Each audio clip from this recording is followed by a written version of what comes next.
হাসিনাকে পালিয়ে যেতে বাধ্য করা হয়, হাসিনা পালিয়ে যেতে বাধ্য হয় না।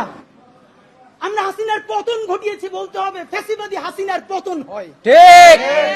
পালিয়ে যেতে বাধ্য করায় কোনো প্যাসিভ কথা বলা যাবে না, এখানে একটি জাহান্নামে পাঠিয়ে দিয়েছে। এর মানে কি এইটা যে বিচারিক হত্যাকাণ্ড বললে জামাতের যেই নেতাদের ফাঁসি হয়েছে তারা যদি একটা অ্যাডভান্টেজ পেয়ে যায় কিনা, আপনারা কি সে ভয় থেকে বিচারিক হত্যাকাণ্ডের কথা বলেন নাই? প্লিজ এটা আপনাদেরকে বন্ধ করতে হবে। এবার বন্ধুরা, ঘোষণাপত্রের ফিডব্যাকের পরে অত্যন্ত গুরুত্বপূর্ণ কথা আপনাদের সাথে জুলাই সনদ নিয়ে। আমরা প্রত্যাশা করছি আগামী কয়েকদিনের মধ্যে জুলাই সনদ স্বাক্ষরিত হবে। নাম্বার 1, এই ঘোষণাপত্রে আপনারা যেরকম ভুজুং বাজুং দিয়ে জাতিকে বুঝাইছেন, আপনারা এই জুলাই সনদের সর্বশেষ বলেছেন।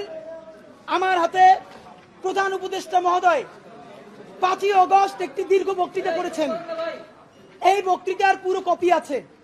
এই বক্তৃতা অনুযায়ী উনি বলেছেন শীঘ্রই জুলাই সনদ বাস্তবায়ন হবে। এই জুলাই সনদের জন্য 19টা মৌলিক সংস্কারে সবাই ঐক্যমত্য পোষণ করেছে।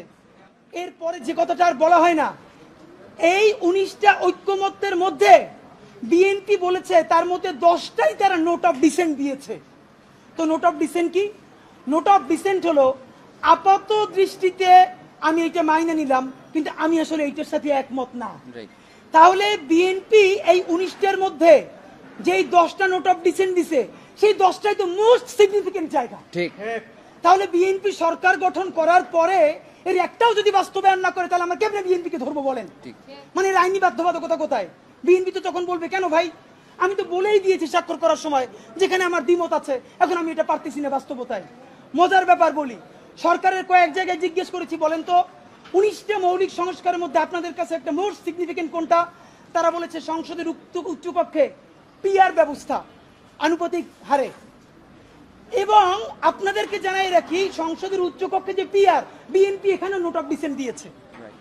তাই সংসদের উচ্চকক্ষে বিএনপি যে নোট অফ ডিসেন্ট দিয়েছে, এটাও যদি সে বাস্তবায়ন না করে, তাহলে আমরা, মানে আপনি ভাবেন আমরা কি কারণে, ঠিক কোন কারণে আমরা এখন এই কথাগুলোকে বিশ্বাস করব? রাজনৈতিক দলগুলোকে তারা ইন্টারিম থাকা অবস্থায় আমাদের চোখের সামনে 47কে নাই করে দিল, পিলখানাকে নাই করে দিল, শাপলাকে নাই করে দিল, নিরাপদ সড়ক আন্দোলনকে নাই করে দিল, বিচারিক হত্যাকাণ্ডের কথা তারা বললো না।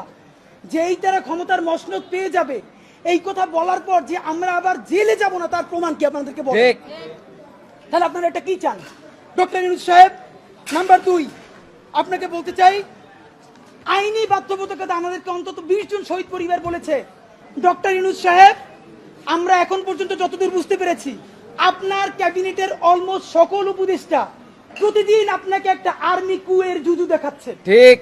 আপনি সচিবালয় সংস্কার করলেই আর্মি টেক ওভার করবে, আপনি যদি পিলখানার কথা বলেন আর্মি টেক ওভার করবে। এইটার একটা প্রমাণ কি দিয়েছে? বাংলাদেশের ছাত্র জনতার একমাত্র প্রতিনিধি বানিয়েছে তারা এনসিপি কে। প্রধান উপদেষ্টা কান খুলে শুনে রাখেন, এনসিপি একটা রাজনৈতিক শক্তি, কিন্তু কোটি কোটি জুলাই যোদ্ধাদের একমাত্র মুখপাত্র তারা নয়। এনসিপি সমাবেশ করলে লোক কম হয়, এর মানে এই না যে মানুষ জুলাই ভুলে গেছে অথবা জুলাইয়ের রক্তের সাথে সে গাদ্দারি করার কাউকে অনুমতি দিচ্ছে। বরং এনসিপির সাথে লোক কম হয় এর বড় বাস্তবতা হলো তারা মনে করে বিএনপি বা জামাতে ইসলামী ঠিক যেভাবে জুলাইকে বিভিন্নভাবে বিজনেসের মডেলে নিয়ে এসেছে, এনসিপিও এখন সেটাই করছে, তাই তারা এনসিপির সমাবেশে আসে না। কিন্তু এই মানুষ, কোটি কোটি মানুষ এখন পর্যন্ত রাস্তায় নামতে প্রস্তুত, যদি আপনি একটা বিপ্লবী ভাষণ দিয়ে জনতার পক্ষে সংস্কারের আপার হ্যান্ড নিয়ে নিতে পারেন। প্রধান উপদেষ্টা, আপনাকে বলি, আপনার উপদেষ্টারা সারাক্ষণ জুজুর ভয় দেখায় না?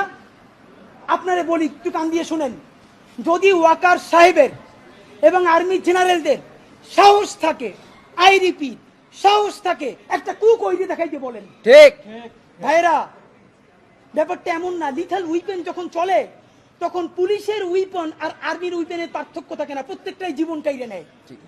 এই মাত্র একটা বছর আগে আমাদের হাজারো হাজারো শহীদ যেই গুলিতে শহীদ হয়েছে, এর চেয়ে দামি গুলি তো আর আর্মি আমাদের উপরে ব্যবহার করতে পারবে না। আপনি মনে রাখেন, এই ওয়াকার সাহেব অথবা আর্মি যদি কোনো কু করার চেষ্টা করে, জনগণ গিয়া ক্যান্টনমেন্টের ইট খুঁজে নিয়ে আসবে। ইট, একটা ইট ক্যান্টনমেন্টে আস্থা থাকবে না, আপনি যাইকে রাখেন। আপনি কারে ডরান? আপনি ভোট নেন, মিনিমাম 100 রিক্সাওয়ালার সাথে কথা বলেছি গতকাল পর্যন্ত, প্রত্যেকে বলে এই উপদেষ্টাদেরকে তারা বিশ্বাস করে না, কিন্তু ইনুস বেড়া ভালো। এর মানে সারা বাংলাদেশের জুলাই যোদ্ধারা, জুলাইয়ের পক্ষের শক্তিরা আপনার মুখটা দেখা এখন পর্যন্ত এই সরকারের একটা হাত ধরে রাখছে। কিন্তু এই উপদেষ্টাদের কেউ কেউ ইতিমধ্যে রাজনৈতিক দল যারা সামনে ক্ষমতায় আসবে তাদের সাথে নেগোসিয়েশন করে কেউ সামনে আইনমন্ত্রী হবে, কেউ অন্যান্য মন্ত্রী হবে, কি কি হবে এইটা পাকাপোক্ত কইরা এখন তাদের জবানে আমাদের ঘোষণাপত্র লিখে দেয়। ঠিক। এখন সেই ক্ষমতায় যারা আসবে সেই দলের মুখপাত্র হয়ে তারা এই সরকারের মধ্যে কাজ করে। প্রধান উপদেষ্টা, আপনার একটা কথা বলি, আমরা আগেও বলেছি এই সরকারের সকল উপদেষ্টার এক পা অন্য দেশে, বিপদ হইলে ভাইগে যাবে, কিন্তু আমরা দৃঢ়ভাবে বিশ্বাস করি আপনি ভাগবেন না। এর প্রমাণ, আপনি যদি ভাগতেন পৃথিবীর কোন দেশ আপনারে রাখতে চায় না বলেন? তাহলে হাসিনার আমলেও 10 তলা বিল্ডিং বাইয়া আপনার আদালতে হাজিরা আপনি দিতে আসতেন না। ঠিক। আপনি তখনই বিদেশ থাকতে পারতেন। আপনি এই দেশে থাকতে চান বলেই আপনি আসছেন, আমরা বিশ্বাস করতে চাই। মাননীয় প্রধান উপদেষ্টা, আপনি বাঁচবেন কয়দিন বলেন? আপনার এত বয়স হয়েছে, বাংলাদেশের গড়ায় উঠছে প্রায় 20 বছর বেশি বাঁচছেন। আমার বাপে 63 বছর বাঁচছে, তার চেয়ে আপনি প্রায় 20 বছর বেশি। মাঝে মধ্যে মৃত্যু অধিক। মাননীয় প্রধান উপদেষ্টা, ঠিক। আপনি যখন একটা গবেষণা করেন 40 মিনিটের বক্তৃতা, রিক্সা চালক, ভ্যান চালক, সবজি বিক্রেতা, বিশ্ববিদ্যালয়, এইবার যে আপনার এই বাংলাদেশের পক্ষে হৃদয় নিংড়ে ভালোবাসা, আপনি যখন বক্তৃতা করেন আপনার চেহারা আর্টিফিশিয়াল ছাপ, ইদানিং আপনি স্ক্রিপ্ট দেখে দেখে বক্তৃতা করেন, এগুলো আমরা চাই না। মাননীয় প্রধান উপদেষ্টা, আপনার অন্তরে যা আছে, আপনার যে বাধ্য করে তার কথা বইলে দেন না। আপনারা কি করবে বলেন? আপনার খুন করবে? আপনি প্রায় 80 বছর বাঁচছেন, আর কয় বছরই বা বাঁচবেন? আপনি কি করে? আপনাকে যদি হত্যা করা হয়, কিন্তু সেই রক্তের বিনিময়ে যদি আপনি শহীদদের রক্তের বিনিময়ে নতুন বাংলাদেশ গড়ে যেতে পারেন, আগামী 1000 বছর বাংলাদেশের মানুষ নামাজে প্রার্থনায় আপনার জন্য শুধু দোয়া করবে। ঠিক। বুড়ো মানুষটা থেকে শুরু করে শিশু আপনার বক্তৃতা শুনে মাননীয় উপদেষ্টা কতক্ষণ জানেন? যতক্ষণ আপনি জুলাইয়ের জবানে কথা বলেন। কিন্তু যেই রাজনৈতিক দলের কাছে কোন ধরনের সংস্কার ছাড়া আপনি নির্বাচনের কথা বলতেছেন, আপনি কি কি বলছেন আপনার একটু পইরা শুনাই।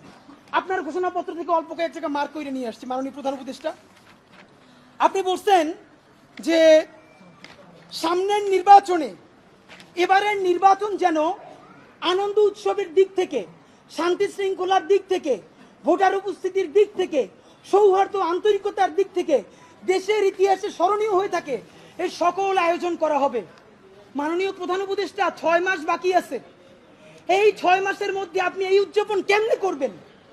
নির্বাচন শুরু হইতে পারে না, এর মধ্যে মানুষকে হত্যা করতেছে রাজনৈতিক দল একটা আরেকটারে। তাহলে এই আমলা, এই পুলিশ, যেই পুলিশ রাজনৈতিক দলের ছত্রছায়ায় আবার হত্যাকাণ্ড ঘটাবে, আপনি তারা দিয়ে কেমনে পারবেন? প্লিজ আপনার এই বৃদ্ধ কাঁধে রাজনৈতিক দলগুলোর বন্দুককে রাখতে দিয়েন না। আপনি না পারলে কুইট করেন, ওরা নিজেরা বুঝে খাক। কিন্তু রাজনৈতিক দলের একমাত্র মুখপাত্র হইয়া বাংলাদেশের মুখপাত্র থেকে আপনি বিদায় নিয়েন না। আপনি নির্বাচনের কথা বলছেন, আমরা খুশি হয়েছি, কিন্তু ইতিহাসের স্মরণীয় নির্বাচন করার রোডম্যাপ কোথায়? বাংলাদেশের রাজনৈতিক দলগুলো আপনার সাথে মিটিং করে সামনে এসে বলে আমরা নির্বাচনের রোডম্যাপ দেখি নাই, আমরা হতাশ। ভিতরে কথা বলার চেষ্টা করলাম, আফসোস রাজনৈতিক দলগুলো এত বদমাশ কেমনে হয় ভাই? ভিতরে তারা একটা বারো ভালো করে কোনো রাজনৈতিক তারা নির্বাচনের ম্যাপ দেয় না। প্রধান উপদেষ্টারে তারা গিয়ে বলে বড় দলগুলা, ওই পেট্রো বাংলার চেয়ারম্যানটা কিন্তু আমাদের লাগবে, অমুক বিশ্ববিদ্যালয়ের ভিসি কিন্তু আমাদের লাগবে, স্বরাষ্ট্র আর জনপ্রশাসন মন্ত্রণালয়ের সচিবটা কিন্তু আমাদের লাগবে। বাইরে এসে বলে আমরা নির্বাচন না দেখে হতাশ। একই দ্বিচারিতা। তা আপনার প্রতি অনুরোধ, এই যে আপনারে বাহিরে এসে বলে যে আপনি নির্বাচন দেন না, আপনি কেন প্রেস মিট করে বলেন না বিএনপি আমার পেট্রো বাংলা চাই, জামাত আমার স্বরাষ্ট্রমন্ত্রী চাই, এনসিপি আমার কাছে জনপ্রশাসন চাই, বলে দেন। ধরেন আপনি বইলে দিচ্ছেন, করবে কি? মারবে। আপনি তো এমনি একদিন মরে যাবেন, আজীবন বাঁচবেন। আপনি বইলে দেন না, ওদের নেংতে কইলে দেন। রাজনৈতিক শক্তির আমরা পক্ষে, কিন্তু রাজনৈতিক দলের নামে নিপীড়নের পক্ষে আমরা নয়। বন্ধুরা আমার, আপনি আরেকটা কথা বলেছেন, এখন থেকে প্রতিদিন আলাপ করুন আপনার এলাকায় ভোটদান ব্যবস্থা কেমন হলে সুন্দর হয়, কেমন হলে আনন্দমুখর হয়, সেটা আগে থেকে ঠিক করার জন্য, নতুন বাংলাদেশের কাজ করার জন্য সেইটা আপনারা প্রস্তুতি নেন। মাননীয় উপদেষ্টা, যমুনে বললে হবে না, এলাকায় গিয়ে যদি এই আলাপ শুরু করি, আমারে পিটাইয়া ছালবাকল উঠেই আবার ঢাকায় পাঠাই। ঠিক। ঢাকার এলাকা কিন্তু এক না। এলাকায় সেই পরিবেশ আপনি তৈরি করতে পারছেন? এলাকার ওসি প্রতিদিন এখন বিএনপির উপজেলা সভাপতির ফোন করে ডায়াবেটিসের খবর নেয়। তা আমার কথা যদি বিএনপি বিপক্ষে যায়, আমার কথা যদি জামাতের বিপক্ষে যায়, তারা তো আমার দৌড়নি দিয়া কি করবে তা তো আপনি বুঝতে পারতেছেন না। প্রধান উপদেষ্টা, মাননীয় উপদেষ্টা, শেষের দিকে আপনার আর একটা কথা আপনাদের বলা দরকার। আপনি এইখানে খুবই স্পেসিফিকলি বারবার নির্বাচনের যে রোডম্যাপটা দিয়েছেন, আমরা অত্যন্ত খুশি হয়েছি। আপনার হাতে সময় আছে 6 মাস। আপনাকে চূড়ান্তভাবে আমরা কয়েকটা প্রস্তাবনা দিতে চাই। নাম্বার 1, এই 6 মাসের মধ্যে আপনি একটা আপার হ্যান্ড নেবেন। সেই আপার হ্যান্ডের চূড়ান্ত কাজ আগামী 1 সপ্তাহের মধ্যে আপনি ইন্টারিম ভেঙে দেন। ঠিক। এই ইন্টারিমের অনেক উপদেষ্টা এখন সামনে কেউ বিএনপির, কেউ জামাতের, কেউ এনসিপির মুখপাত্র হইয়া তাদের দলীয় এজেন্ডাগুলো আপনার সামনে রেখে বাস্তবায়ন করবে। এইটা আপনি হইতে দিয়েন না। আপনি অতি জলদি যেই নির্বাচনটা উপহার দিতে চান তার জন্য ইন্টারিম ভেঙে দেন এবং অতি দ্রুত তত্ত্বাবধায়ক সরকার ঘোষণা করেন। এই ইন্টারিম ভেঙে দিয়া আপনি প্রধান হইয়া আপনি তত্ত্বাবধায়ক সরকার ঘোষণা করেন। আগামী 6 মাস মাননীয় প্রধান উপদেষ্টা, এটা অনেক অনেক বেশি ইনাফ, মোর দ্যান ইনাফ এই দেশে পাল্টাই দেওয়ার জন্য। আপনি কিছু বিপ্লবী সিদ্ধান্ত নেন। সেই বিপ্লবী সিদ্ধান্তের মধ্যে আপনি 1 নম্বরে বলেন যে এই দলই ক্ষমতায় আসবে ওয়াদা করতে হবে 72-এর সংবিধানকে বাতিল করতে হবে। যেই 72-এর সংবিধানের মধ্য দিয়ে বাকশাল হয়েছে, বিচারিক হত্যাকাণ্ড হয়েছে, সেই সংবিধানকে নতুন সংসদে বাতিল করে জুলাইয়ের ঘোষণাপত্রের আলোকে এবং জুলাইয়ের সনদের আলোকে নতুন সংবিধান রচনা করতে হবে। নাম্বার 2, প্রতিনিধিত্বশীল স্বাধীন পুলিশ কমিশন গঠন করতে হবে। আমরা বলেছি শুধু পুলিশ কমিশন না, কারণ এই পুলিশ যদি জানে আগামীতে বিএনপি ক্ষমতায় আসবে, জামাত ক্ষমতায় আসবে, সে হোমওয়ার্ক কইরা প্রত্যেকটা কেন্দ্র দখল করে ব্যালট ভরে দিবে, কারণ সে জানে তাহলে তার পোস্টিংটা ভালো হবে। সুতরাং আমরা চাই একটা প্রতিনিধিত্বশীল স্বাধীন পুলিশ কমিশন। এটা যদি 10 জনের মেম্বার হয়, 2 জন বিরোধী দল থেকে থাকবে, 2 জন বিশ্ববিদ্যালয়ের শিক্ষক থাকবে, 1 জন শহীদ পরিবার থেকে থাকতে পারে, এই পুরো সরকার থেকে থাকবে 5 জন, বাকি 5 জন অন্য স্টেক থেকে। যদি সেটা হয় তাহলে ন্যূনতম তাকে কিন্তু একটা কন্ট্রোল করা যাবে। নাম্বার 2, আপনি ন্যূনতম জুডিশিয়াল রিফর্ম না করে আপনি কিসের নির্বাচন দিচ্ছেন? এই যে নির্বাচনে খুন হবে প্রচুর, সেই খুনগুলো নিয়ে তো মামলা হবে। আমরা এই যে আসিফ মাহমুদ বনাম ইশরাক হোসেনের যে ক্যাচাল, সেই ক্যাচালে দেখলাম আদালত পর্যন্ত স্বীকার করতেছে যে এই ব্যাপারে রায় দেওয়ার উপরে তার উপরে চাপ ছিল। কোনো রাজনৈতিক দল ক্ষমতায় নাই, সেই অবস্থায়ও যদি আদালত বলে যে এই রায় দেওয়া তার উপরে চাপ ছিল, যখন রাজনৈতিক দল থাকবে তখন তো চাপ লাগবে না, তখন আইন মন্ত্রণালয় দিয়ে লেখা পাঠাবে, সে শুধু সাইন করে দিবে। সুতরাং আপনি জুডিশিয়াল রিফর্ম কি করলেন সেই থেকে আপনাকে স্পেসিফিকলি বলতে হবে। জনপ্রশাসন সংস্কার, সব কিছুতে একমাত্র বিসিএস প্রশাসন ছড়ি ঘুরাবে তা হইতে পারে না। আপনি ক্ষমতা ডিসেন্ট্রালাইজেশন করেন, আপনি পুলিশকে একটু ভিন্ন করেন, আপনি অন্যান্য ক্যাডারগুলোকে আরেকটু এম্পাওয়ার করেন।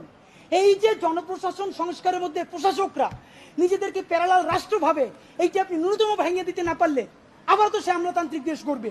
এবং আপনাকে সর্বশেষ আমরা বলতে চাই, আগামী 6 মাস আমরা আপনার কাছে অ্যাকশন দেখতে চাই। সেই অ্যাকশনটা হলো, এখন চলে আগস্ট মাস, আগস্টের মধ্যে আপনি ইন্টারিম ভেঙে দেওয়ার চূড়ান্ত রূপরেখা প্রণয়ন করেন। এতদিন বলছি আমরা বিচার সংস্কার, বিচারের কোন কোন রায়টা আসবে আপনি তা তো একটা বললেন না এই আপনার দীর্ঘ বক্তৃতার মধ্যে, কিন্তু আপনি ঠিকই নির্বাচনের সব কথা তো বললেন, থ্যাংক ইউ, আপনি এটা বলেছেন। তাহলে বিচার নিয়ে আপনি এরকম বলতেছেন না কেন? নাম্বার 2, এতদিন আমরা আগে বলেছি সংস্কার, তারপরে বলেছি মৌলিক সংস্কার, না এখন মৌলিক সংস্কারও বলি না, নির্দিষ্ট 5টা সংস্কারের কথা বলেছি। আমরা পুলিশের সংস্কার চেয়েছি, আমরা জুডিশিয়াল রিফর্মের কথা বলেছি, আমরা নির্বাচন কমিশনের যে বর্তমান প্যাটার্ন এইটা ভেঙে দেওয়ার কথা বলেছি। প্লিজ, কোন সংস্কারটা কবে হবে? নির্বাচনের আগে যদি আপনি একটা সংস্কার নিজে করে দেখাতে না পারেন, তাহলে বলেন প্রবাস থেকে লক্ষ টাকা প্লেন ভাড়া দিয়া বাংলাদেশের মানুষ কেন ভোট দিতে আসবে বলেন? সে তো জানে একটা সংস্কার আপনি করতে পারেন নাই। এই যে ভোট দিয়ে যাবে যারা ক্ষমতায় যাবে, তারা ঠিকই আগর কাটা মতো সব 91 যেরকম তারা চুক্তি ভঙ্গ করেছে, চুক্তি ভঙ্গ করে আবার ফ্যাসিবাদ কায়েম করবে। শুধু শুধু সে কেন তো এসে ভোট দিতে আসবে বলেন? সুতরাং আপনি যদি সত্যিকারে চান বাংলাদেশের ইতিহাসে সেটা নির্বাচন হোক, প্রবাসীরা ভোট দিক, লক্ষ লক্ষ টাকা খরচ করে মানুষ ঈদের মতো উদযাপন করুক, তাহলে ন্যূনতম কয়েকটা বিচার আপনার নির্বাচনের আগে করে দেখাতেই হবে। এই ইন্টারিমের সকল উপদেষ্টাকে বিদায় দিয়ে নতুন ফ্রেশ তত্ত্বাবধায়ক সরকার গঠন করতে হবে এবং অতি দ্রুত আপনাকে রেভলিউশনারি কিছু কাজ করে দেখাতে হবে, যাতে মানুষ বিশ্বাস করে রাজনৈতিক দলগুলো আসলেও তারা কোনো ধরনের গাদ্দারি করতে পারবে না। এবং সর্বশেষ কথা, সকল রাজনৈতিক দলের সাথে বারবার বসেন উপদেষ্টা মহোদয়, একটা বার 1500 প্রায় শহীদ তার পরিবারের সাথে আপনার বসা দরকার হয় না? এই যে এত সংস্কার করলেন, আমাদেরকে কেন তারা ফোন করে জিজ্ঞেস করে যে এগুলো সব কি তারা না কইরেই চলে যাবে? প্লিজ জুলাই সনদ ঘোষণার আগে যা যা করতেছেন সেই রাজনৈতিক দলগুলোর একদিকে সামনে রাখেন, শহীদ পরিবারগুলোর সামনে রাখেন, তারপর বলেন যে এইটা এইটা করছি, একটু শহীদ পরিবারের কথার মূল্যায়ন করেন। এইটা যদি একটাও না করেন তাহলে কি করব? এই সরকার দুর্বল হয় সেটা করব না, আমরা নির্বাচনের বিরুদ্ধেও দাঁড়াবো না, তাইলে আবার বলবে আমরা গণতন্ত্র চাই না। আমরা যারা ক্ষমতাহীন কিন্তু জনতার জবানে কথা বলি, তারা এই নির্বাচন বয়কটের ডাক দিব। ঠিক। তখন একমাত্র যারা ক্ষমতায় এসে দুর্নীতি করবে সেই 20% মানুষ ছাড়া আপনি কোন কেন্দ্রে একটা কাক বিড়ালও খুঁজে পাবেন না। মাননীয় প্রধান উপদেষ্টা, ঠিক। জনতা শক্তিশালী না ক্ষমতা শক্তিশালী, আপনি যদি সেটা চ্যালেঞ্জ হিসেবে নিতে চান তাহলে কোনো সংস্কার ছাড়া নির্বাচন দিতে পারেন, কিন্তু শত শত যে লাশ তারা ফালাবে সেই দায়ও আপনার নেওয়া লাগবে। মাননীয় প্রধান উপদেষ্টা, আপনারে আমরা ভালোবাসি জুলাইয়ের জন্য, আপনি প্লিজ তাদের বন্দুক আপনার কাঁধে নিয়ে আপনি বিদায় নিয়েন না। আপনি জুলাইয়ের বন্দুকটা হাতে নেন, রাজনৈতিক দল আর্মিরে ডাইকে বলেন যদি আমার হেল্প করেন করেন, নইলে যা যা করছেন সব বইলে আমি বিদেশ চলে যাব। যেই বাংলাদেশ জুলাই অর্জন করছে সেই জুলাই আবার তাদের বিরুদ্ধে রক্ত দিয়া ইনশাল্লাহ ইনসাফের বাংলাদেশ গড়বেই। বাংলাদেশ জিন্দাবাদ, ইনকিলাব জিন্দাবাদ।